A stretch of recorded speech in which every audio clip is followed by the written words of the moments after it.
Some days they just tee me up. Some days are just too easy. Okay, question, has Loretta Lynch arrested Trump yet?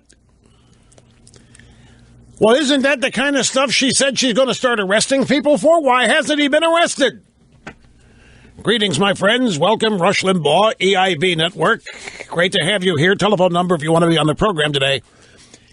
800-282-2882. The email address, rushmore@eibnet.com. Everybody. Now Paul Ryan has joined in. Everybody condemning Donald Trump. The conventional wisdom is that Donald Trump's insane. He's a lunatic. He's crazy. This is dangerous. This is bad. This is un-American. It's unacceptable. He's got to go, except he's leading. A big problem. I mean, even Dingy Harry. By the way, for all of you Republicans getting on this gravy train condemning Trump, I want to show you what good it's doing you.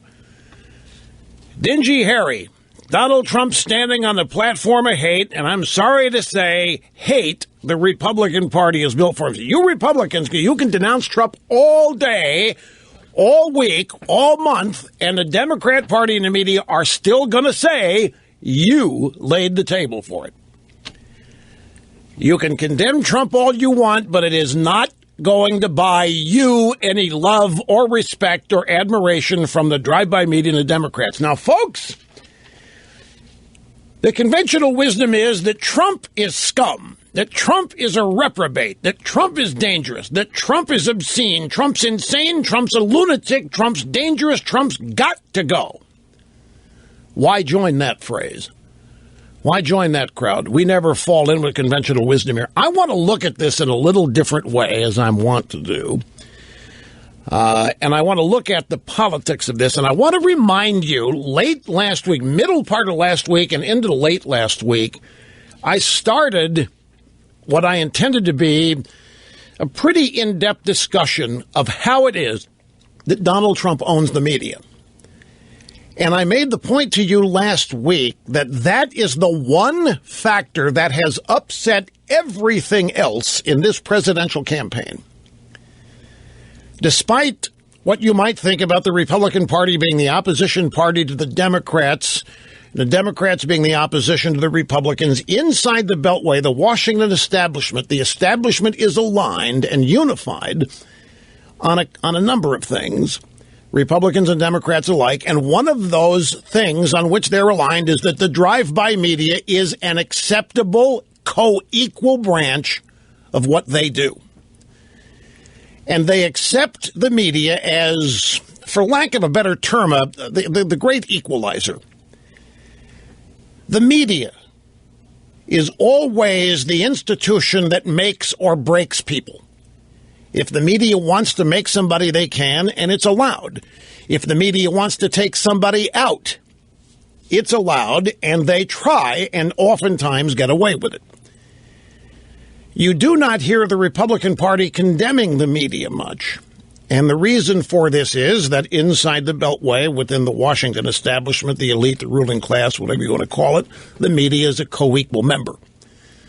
And members of the media are co-equal. And that fact, and the fact that Trump now owns the media, and this episode is just more proof of it, is one of the things that is it's the one aspect that has everything else in this campaign turned upside down. The great equalizer, the media, the great leveler, the media, the institution relied on to keep things within the guardrails as the establishment wants it, can't do it. And that's why there's panic.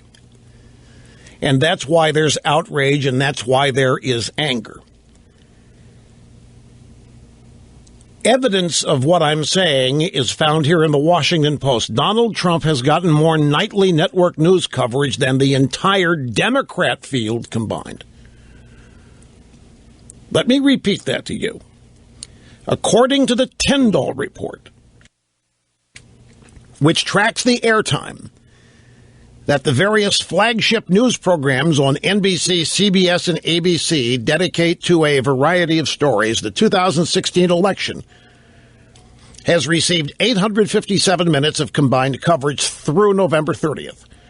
with a month to go. That's already the second biggest total of any pre-election year in the last 7 presidential cycles. Donald Trump, Republican frontrunner Donald Trump, is the most covered candidate in the race.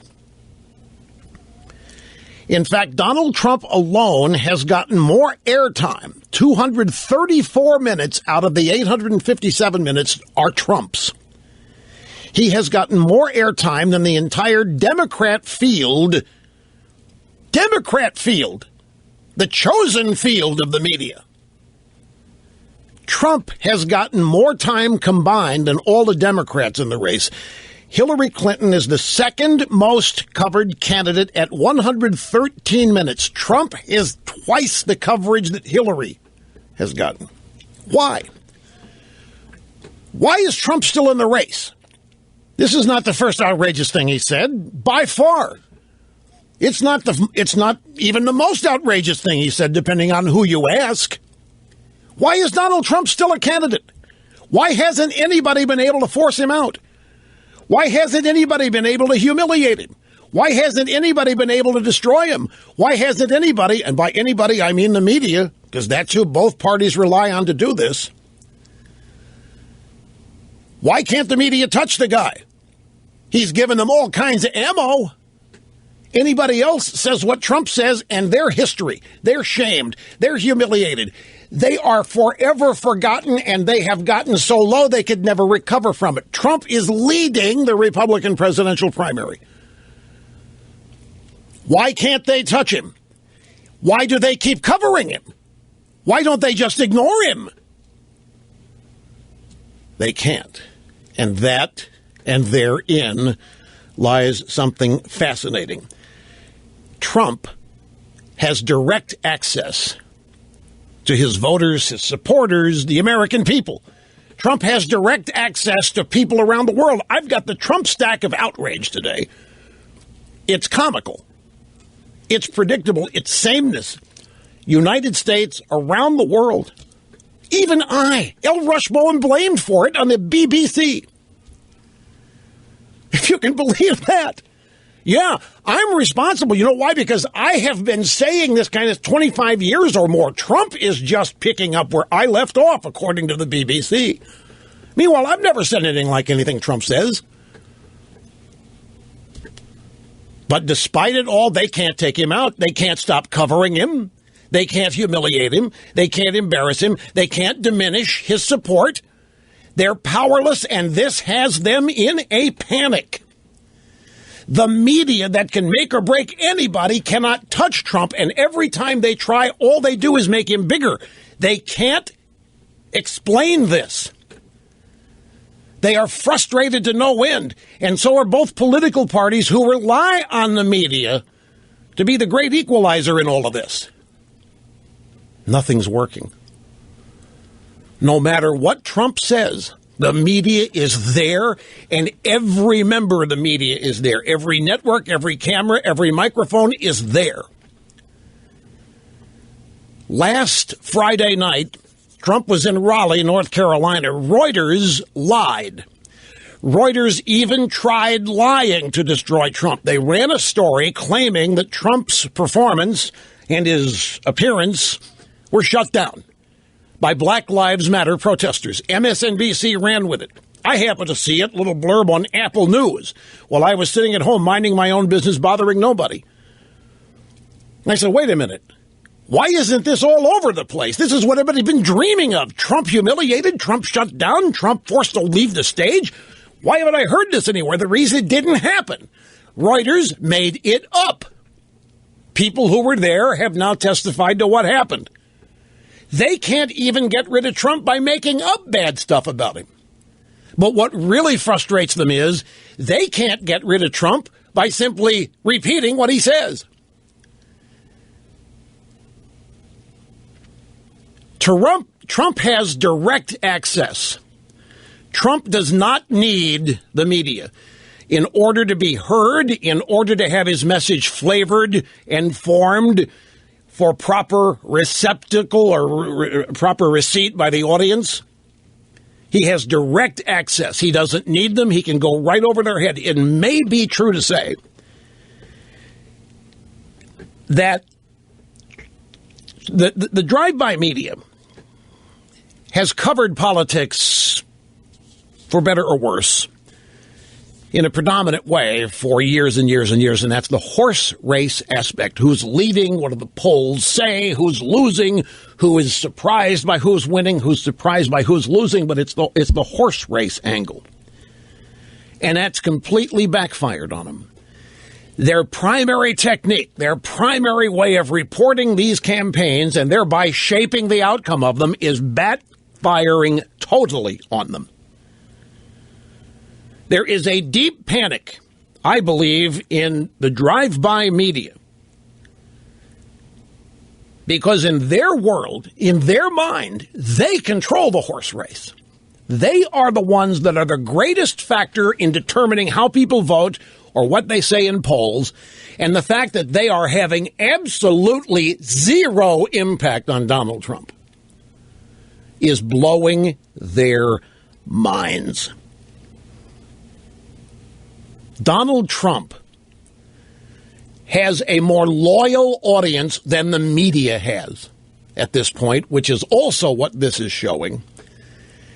And it is causing a lot of people in the establishment, the elites, the ruling class, whatever you call them, both parties, the Washington crowd, it's causing them to come unglued and unhinged while they think it is Trump who is unhinged and coming unglued. Now let's look at the politics of this. Take the events of the recent past. Last week, last month, last 6 months. And then add the presidential campaign to those events. Those events have been dominated by Islamic terrorism and illegal immigration and the failing U.S. economy and the absolute disaster that is Obamacare. On the Democrat side, you don't have any recognition of any of that. And on the Republican side, after Trump's statement here, there's only one guy. Just addressing the politics of this, folks. Forget substance comments, whatever. The politics of this, there's only one guy in all of the presidential campaign occupying the position he occupies. Everybody else sounds the same. Everybody else. I don't care if it's Hillary or if it is Carly Fiorina. I don't care if it's Bernie Sanders or if it's John Kasich. They all sound the same. What do they all do? They are condemning Donald Trump. Donald Trump is condemning ISIS. Donald Trump is condemning illegal immigration. Donald Trump is condemning a weak, stupid United States leadership. Over here, everybody else is not. They are condemning Donald Trump. In a political sense, Donald Trump, leading the presidential campaign, is the sole occupier of his position. He has no competition for it. Just in a political sense, that's pretty brilliant positioning to me. He owns the media. They can't stop talking about him. And what's it costing him? Zero. He's not spending a dime. What did we hear yesterday? The Jeb Bush super PAC, Rise to Rise or Dump to whatever it is that Murphy's running. They're preparing $75 million to do what? Take out all the Republicans, except Trump. They're not going to attack Trump. Don't know if it's going to happen, but it was a rumored strategy. Mike Murphy, well-known Republican consultant who loses more than he wins, said to get Jeb Bush back in the race, we got to take out every other Republican. So we're going to take $75 million in our super PAC, and we are going to destroy Rubio and Christie and Kasich. We're going to destroy Fiorina. We're going to destroy everybody, Carson, except Trump. And when it's all over, we will have a two-man race, Jeb and Trump, and then it'll not be a contest. The theory says that when it's just Jeb and Trump, the vast majority of intelligent, reasonable, responsible Republican primary voters will choose Jeb. Now, if they try that, big if they try that, they have just destroyed, if they succeed, Rubio, Carson, Fiorina, the whole field, not just for this campaign, but for the future, because it's a negative campaign they're going to run. And they're not going to touch Trump. None of the 75 million to touch Trump. You would think all of it would be used to take out Trump, but none of it's going to be. Why? It's not that they want the last two standing to be Jeb and Trump. It's that they know they can't. They have listened to this program and they've heard Trump callers, Trump supporters call here and say, there's nothing Trump can say that will make me abandon him.